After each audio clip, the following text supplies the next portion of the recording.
маникюр боюнча 2018-жылдан бери эмгектенип келем.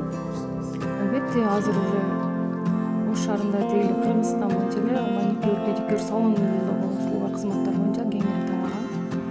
Педикюрдун дагы пайдалуу жагы бар. Педикюрга дагы мындай эс алганы келишет көбүнчө. Чарчоосун жазып көбүнчө жумуш иштеген адамдар анан. Педикюрдун дагы пайдасыз жактары өздөрү тырнагын туура эмес алып алып, бут боюнча көп жабыркаган кардарларыбыз абдан. Туура эмес бут боюнча айтып берейин. Тырнакты туура эмес алып алышат өздөрү.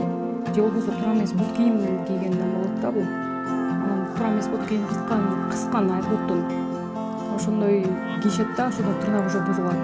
Андан кийин өздөрү сразу эле больницага жүгүрүшөт, же болбосо хирургдарга барышат. Аларга барганда бат эле тырнакты түбүнөн алып таштайт да. Анан салонго мастерлерге, билген адистерге келсем да, салон жамаатына билген ошол боюнча окугандар болсо, аны туура алып берсе, тырнак алынбайт да. Өзүнүн тырнагы боюнча эле алат.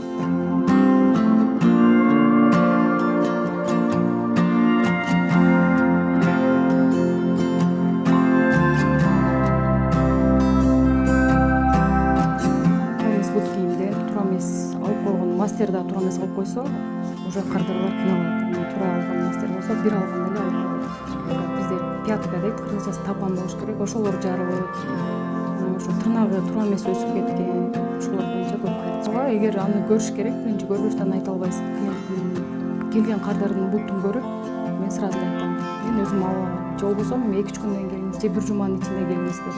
Эгер ишип кетип, ириң пайда болгон болсо, да аны сөзсүз биз күтүшүбүз керек да. Потом эгерде сразу эле кесип салганга уже көрүнбөй калат да, тырнак канчалык деңгээлде өскөнү, кайсыл жакка карап өскөнү билинбейт. Ошолду билиш үчүн бизде специальный мындай инструменттер бар. Ошол менен салып көрүп, тырнак кайсыл жерге чейин өскөн, кандай болуп өскөн, ошону көрүп туруп кыркып алып койсо болот.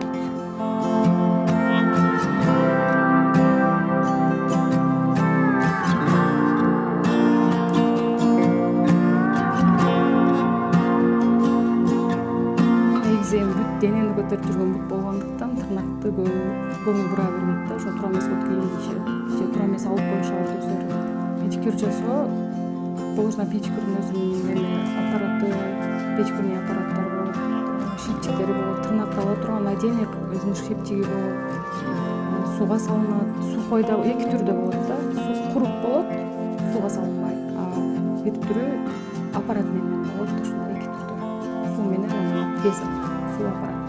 Педикюрга основной клиенттин өзүнүн кардардын буттун эмесине, жумушуна карап. Бирок максимум 1 саатта